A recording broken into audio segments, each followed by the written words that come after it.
So you're welcome again to this debrief. So the essence of this is to try to go through the 2025 public health specialty application process and talk us through what happened in this round of application and what we did at S2 Academy to support candidates as well as give us opportunity to reflect on the whole process and ask questions. As much as possible, we try to respond to questions and provide the answers to the best of our ability or to the best of my ability. And within the webinar, you would understand that people who are participating might also be well informed about some of these things. So feel free to ask your questions.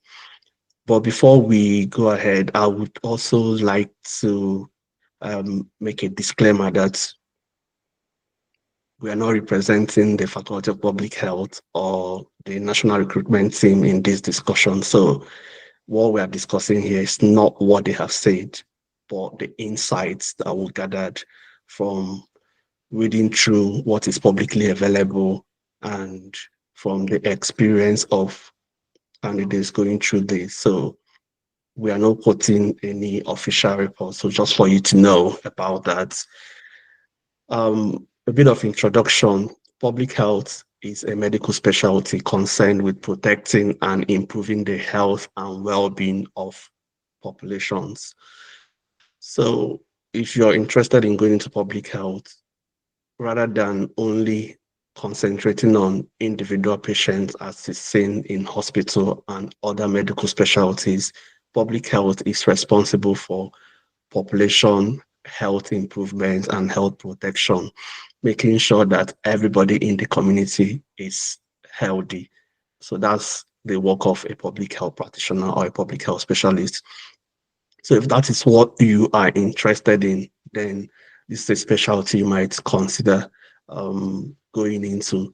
For instance, um, things like vaccination that occurs at population level to prevent people from contracting things like measles or whatever vaccine preventable disease is something that public health is big on. So for the UK, it's open to both medical and non-medical graduates. So if you're a doctor, you can train as a public health specialist. If you're not a doctor, you can as well train as that. But if you're a doctor, you need to have done your foundation training, equivalent in other countries, maybe called housemanship, and be certified by the GMC. GMC means General Medical Council. They are the regulatory body for medical doctors in the United Kingdom. So you need to have been registered with them with full license to practice. However, if you choose to go through the non-medical route, you would have to have substantial public health experience to be able to be eligible to go into the specialty training. So a number of eligibility criteria are there on their website, and you can access them. So there's one round of application for each year. What it means is that only once in a year that you can apply for public health, and usually the timeline is from November through to August of the next year. And each of those months will have specific things that will be happening there, and we'll soon come to that. So looking at the 2025 application at a glance, the application opened in October 2024 and usually will take 1 month. By November, the application will close. So you need to have this at the back of your mind if you're planning to apply for the next round of application. So usually between October and November, 1 month of the advert. So you would have to go through the application website, which is Oriel, register if you have not done that, and apply. So if you go through that, there are a number of questions that will assess your eligibility criteria, and you apply through that. So at the end of that, you go through what is called long listing. So long listing is just for them to check the eligibility criteria. If you have crossed that, you will be long listed. And for 2025, there were 1,774 applicants that were long listed into the assessment center, which is the next stage. So for the assessment center, you're there to write an exam. So it's a computer-based test that sort of look at your psychometric, it's a psychometric test.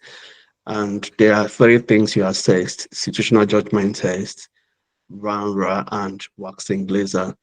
So these are not public health exams per se. So they're not asking you epidemiology or health protection, but they are trying to assess some other things about your critical reasoning, verbal reasoning, and your ability to judge situations and deal with them appropriately.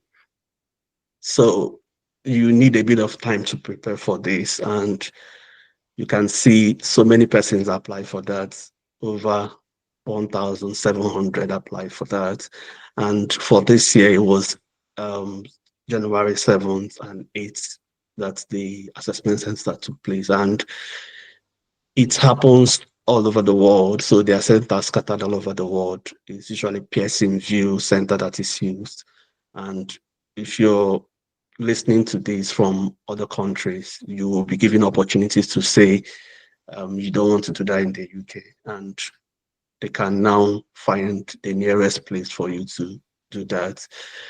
So after that, it takes a bit of 1 month or so for the result of the assessment center to be out. And um, in this year, they said they were looking to interview 252 candidates. So just look at the difference between the people that went to the assessment center and the people that will go to the selection center. The selection center is actually the interview itself, where you are examined remotely. So you use your computer, they will tell you how to do it, and a set of questions will be asked to you. So out of these 252 candidates, you would be having like 60 offers, 60 plus offers. So if we trace it, we'll find out that there's really a stiff competition in this. Um, I don't have an idea of how many that applied that got longlisted, but obviously it will be more than 107, this 1,774. And you see that 252 approximately, it may be more than that, but this is what they were looking to interview for this year. So you see that there is a whole lot of trimming down, and from there to like 1/3 of this will be giving a slot for each year. So it's really a very it's highly competitive, and the competition ratio is really getting higher and higher. The last I knew was like 17 is to 1. So but if you now compare this, it's almost close to 25 is to 1 or even more than that. So it means that the competition ratio is increasing. So we provided a number of supports to candidates who went through the 2025 application, and it's good to talk about them here. When I say we, it's Estate Academy that did that. So we created an online community or communities for discussion and preparation, and that saw around 150 participants join.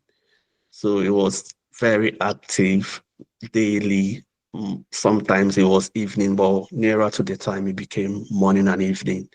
And it was highly monitored to provide support. And there was also a monthly check-in from designated mentors, just to try to see that members of the community were really preparing well. We would check in to say, how are you guys doing? Are there challenges, or what can we do to support? So it helped with a lot of things, helped to clarify some of the questions that you may not find anywhere at all. The next thing we did was to do simulations for the assessment and selection center. So folks who were going to go through the assessment center had opportunity to undertake some simulation, and for the selection center as well.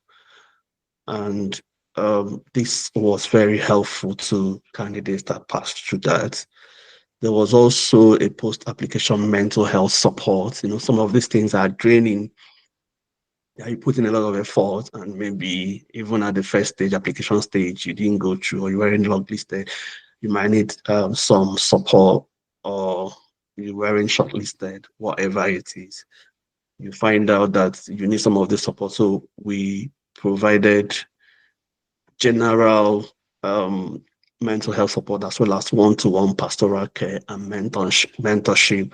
So this, because we know that it's a very, very difficult terrain, and I don't know, it's getting more difficult. I'm not trying to scare us in any way, but I'm just trying to say that things are getting more competitive, and therefore people's mental health can be affected. So we try to provide that as well. So just to give us a bit of how we performed in this round of application, I did say that approximately 150 participants joined our preparation, and over 80% of these got above the cutoff points. So in terms of the assessment center, you have sort of three outcomes. It can be shortlisted, it could be shortlisted reserve, as well as it could be unshortlisted or shortlisted unsuccessful. So shortlisted means that you have reached the cutoff points, and also within the number they want to interview. So if they decided to interview 252 as listed on their website, it means that you got so high and also entered into the 252. So you're shortlisted. The second outcome is shortlisted reserve, which means that although you cross the cutoff point, then but you didn't get to the 252 or so they want to interview. Therefore, you have been shortlisted, but you are under a reserve. So what this thing means is that if perchance anyone who was given the opportunity to interview did not appear, they would now select from the shortlisted reserve to fill up the gap.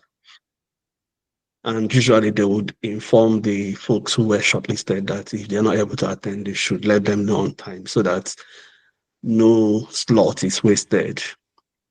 So in that case, greater than 80% of the people that passed through preparation really crossed the cutoff point, and only a few of them, for candidates, were above the that's sort of within the 250 they wanted to interview, so they were invited for interview. So if you look at from 150 to 4, it's a lot of competition, and after that, 2 were appointed. So to me, I think it's a success on its own.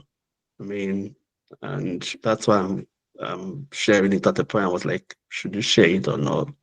It look like you haven't done well or something. But looking at the high level of competition in this thing, then it's something to be proud of. And that will lead us to discuss the lessons we learned, or what I want to share with folks here. And also after this, I'll get a bit of reflection and questions from people who would want to ask any questions regarding this. So the first thing we've learned is that you need to start early. When you start early, you begin to understand what it all means. So starting early, there are a number of places you can start with. There are open source information in Faculty of Public Health.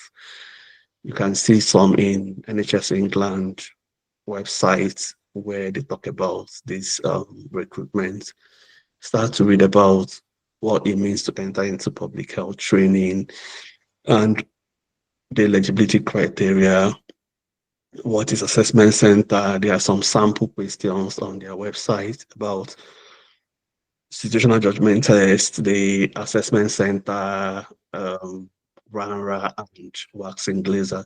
Start early and ensure your application meets the eligibility criteria. Some people, you might be long listed out because you weren't able to tell them all the things that you needed to do, particularly if you're coming from the non-medical route. You need to really tell them that you're eligible for that. For medical graduates, it's easier if you can provide evidence of your full GMC registration and CREST form. That part is usually easier for you to cross. But if you're coming from the non-medical route, it's more difficult because you have to justify your experience for you to be longlisted. Then for the assessment center, you need to practice consistently. Aim to be at the top 80% and above. Why this is important is because um, if they are going to interview between 250 and thereabouts, for you to be able to fall into that, you need to be at least 80 and above in the um, three areas. They're going to look at the institutional judgment test, the RANRA, and the waxing glazer. So you need to score very highly. And I would also say that in the exam, the institutional judgment test is 50% of the mark. RANRA and waxing glazer are 25% of the mark. So they have a way of calculating it and telling you the percentile or your T score, what you've got. But if you've been doing your practice using relevant resources, and you should make sure that you're scoring at least 80%. And from analysis of some of the results that people with people people's results, you would find out that most people would have complained that the situational judgment test was their major concern where they had issues. So it's important to start early to do all those practices, particularly if you're non-British or you're non-white. English is not your first language. You need to understand some of those things very well.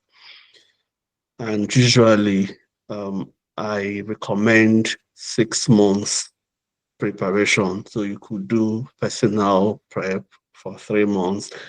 Our our discussion, I mean, academic discussion and other things that we roll out for candidates is usually within 3 months, between October, November, and December, which we think is enough to prepare candidates for that. So, but you need to start earlier on, particularly if you know not a lot, you don't know a lot about this. It helps you to keep repeating all those things.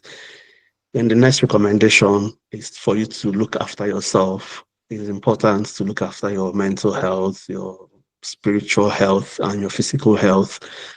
This is really sometimes I call it adult education. Some people coming into this are parents, they have a lot of responsibilities, and putting in time to do these things can be quite draining and can exhaust you.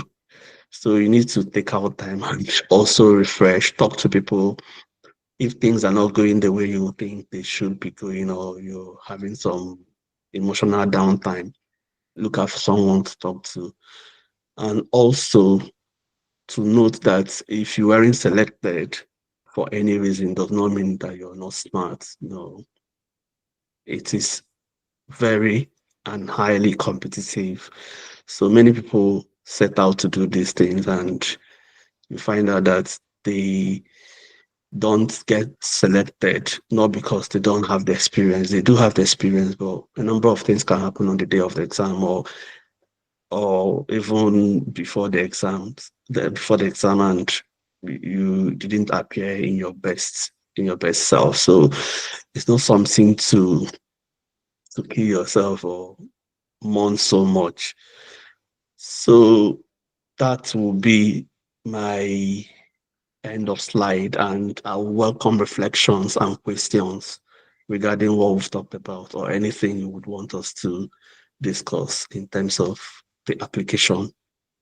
Thank you. So if you want to speak, you can turn on your video and speak, because I can't see anybody since I'm sharing.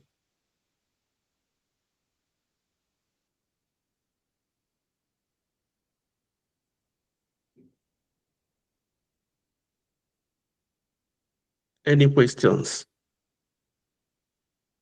Maybe I'll have to stop sharing so that I can see us.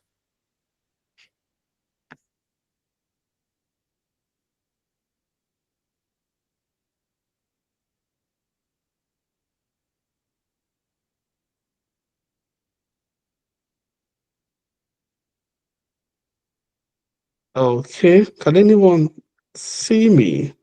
Or I know you can see me now, but does anybody have any question, anything to ask? I know people have been, yep. Okay, Andy, please go ahead. Um, Good evening, everyone.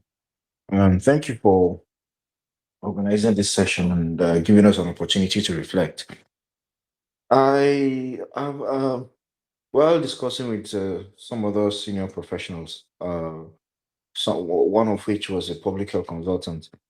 I I don't have a very close relationship with the person, but from what I gather, one of the ways that I'm told that one could excel at the public health situational judgment test, is just like you said, trying to get familiar with the public health practice here in the UK.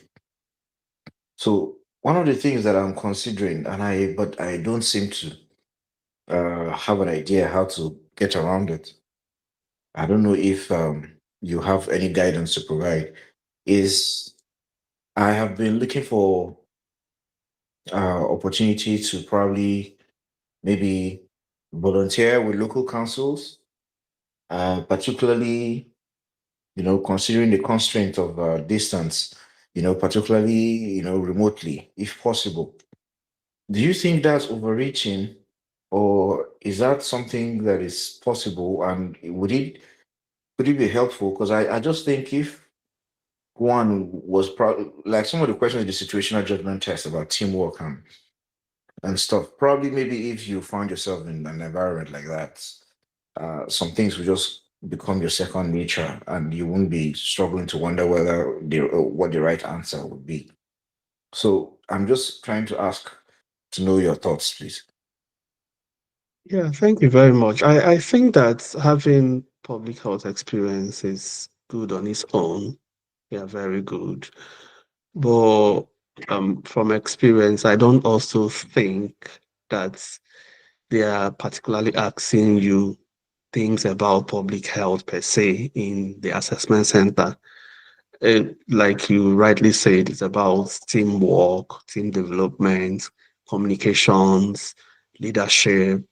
All those are things that they try to assess. And sometimes it might also be difficult to unpick. If you're ranking things, one of the ways that those questions can be ranking and multiple choice. So some of those questions might be so close to each other that it's difficult to untangle them and say, this is the first one I want to choose, the second one I want to choose.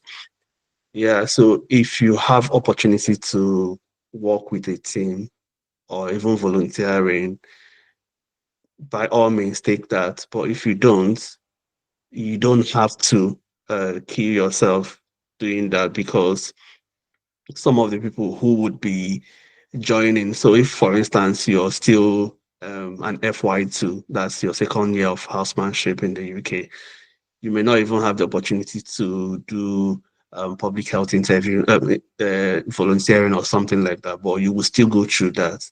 So it's about understanding some of the ways that teams work together with each other. How should you communicate?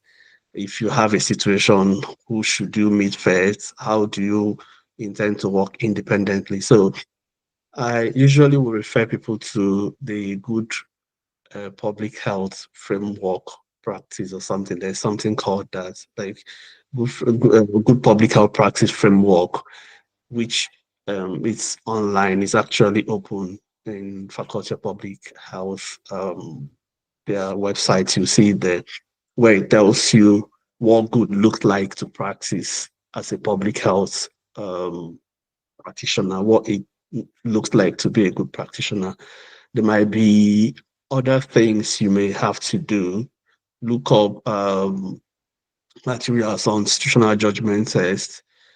Some of them will test about your probity, how honest you are in a situation, or how you would work with your line manager or your supervisor. So some of those things is it's much about relationship, leadership, and communication than it is about you having experience in public health. Remember, I said it's good to have public health experience, but not everybody does have that experience before the exam.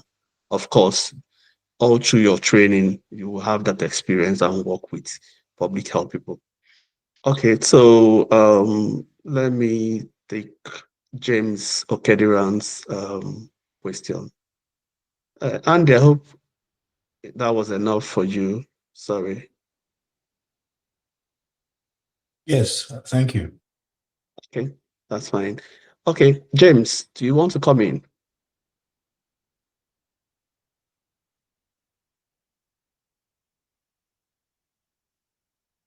Okay, so while we wait for James, um, Nora Ola Khan, do you want to come in? Yeah, sure. I would be happy to. Can you hear Hello, me, can you Dr. hear me Paul? now? Yes, I can hear you. Hello. Oh, okay. Okay. Okay. So, should I go Am or I Dr. Should James go first? Okay, James can go first. Just hold on. James, please. James, go ahead. okay? Thank you very much, Dr. Udu. And I first and first is I'm really going to appreciate you for this your stuff. I know I've met you one on one, not one on one, but one on one over the phone. And honestly, I would first thing first is I'm going to appreciate you for what you've done. I know you've done what you've done for someone like me, and I think that time we met, I told you how I came about you through my brother. So the only question I want to ask is, do you really have any particular maybe app that you can use to practice? Um, honestly, I just have to tell you straight. I have a couple of people I know, and I think I'm tired of writing exams and when Can you say have that an again. send the I'm form that. struggling to hear you. Oh, can you hear me now? Can you hear me now? Can you hear me? Yes. Yes. What's the question? Yes. So the question I'm asking is, do you have any particular maybe not all not any book now that you would recommend that especially because let me just say it as a matter of fact, my own challenge was I'm not good in calculation, so my own challenge was RANRA and there was Sigletas. I never even knew the places I could practice until somebody pointed me to them. One somebody that was were practicing preparing for the exams together. So do you have any particular one you can really recommend that you think would be helpful to someone like me to prepare for the next exam? Okay. Well, I won't publicly recommend any material, but some of there are materials available you can access online. And on a personal note, I can recommend, but maybe on an open space like this, I wouldn't say this is the best one to go to, or this is not the best one to go to. But something I know from experience is that yeah, some people are not very quantitative, and so they don't like mathematics, and it's not bad really. Everybody's brain is wired differently, so it's not a bad thing. But I, from experience, would say that if you keep practicing, some of these things will become familiar to you. And really, rather, they're not asking you pure mathematics. It's just maybe an applied maths, which if you go back to the fundamentals of mathematics and understand some of those principles, it's easier to apply. And most times, because of the time nature of the exam, they don't also want you to calculate till the end. So, you are comparing quantities and checking for sufficiency. When you're comparing quantities, there's a point you get to, you clearly know that A is greater than B or B is greater than A, or two of them are equal.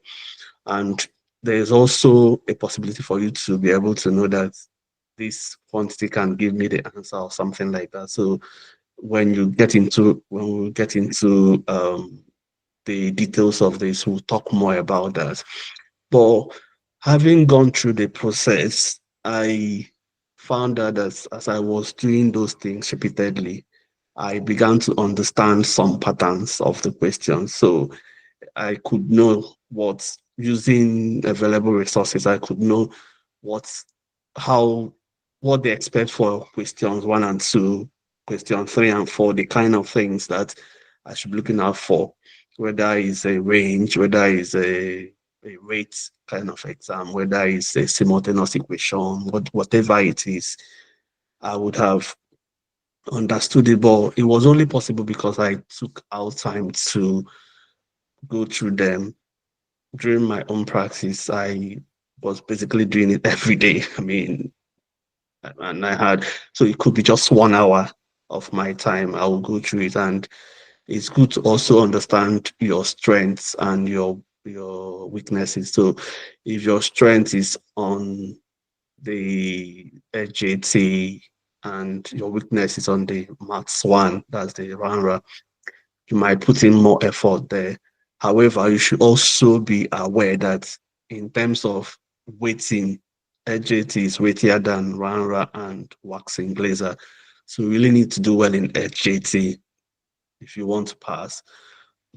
But from my simple analysis, I also found out that even if you do well, you need to do well in 3 of them and be at most or at least 80% above other people to fall in line. So, James, we can talk further if you want specific information about that. But for the purpose of this meeting, I will leave it at that. Um, Dr. Khan, do you want to come in?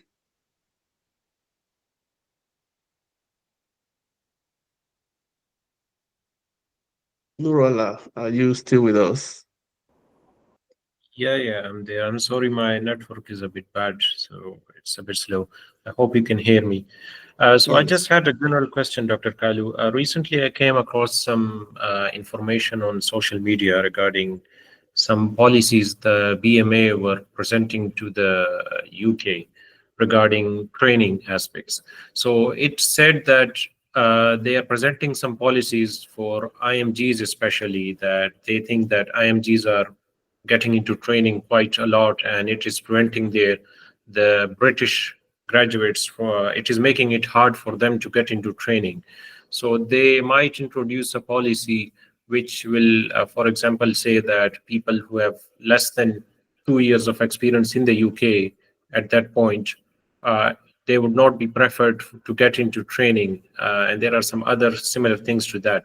So I just wanted to ask if, for example, such kind of a policy is accepted in the UK and it is implemented, would that affect our chances of getting into training in the public health or no? Okay, so thank you for that, your question. I'll rather not go into the politics of BMA and um, workforce recruitment and things like that, because some of those things are fluid in nature. Um, Prior to Brexit, it wasn't even possible to get into public health if if you don't have settled, what do they call it, immigration status, uh, because of what they call labor law. And over time, those things shifted. So what I would rather focus would be to make myself highly competitive. And if it's still at BMA level, then it hasn't filtered into a national policy or NHS England policy. So I wouldn't, even though I can have it, I should have it at the back of my mind, but that shouldn't deter me because policies will go through uh, phases. So they call it policy cycle.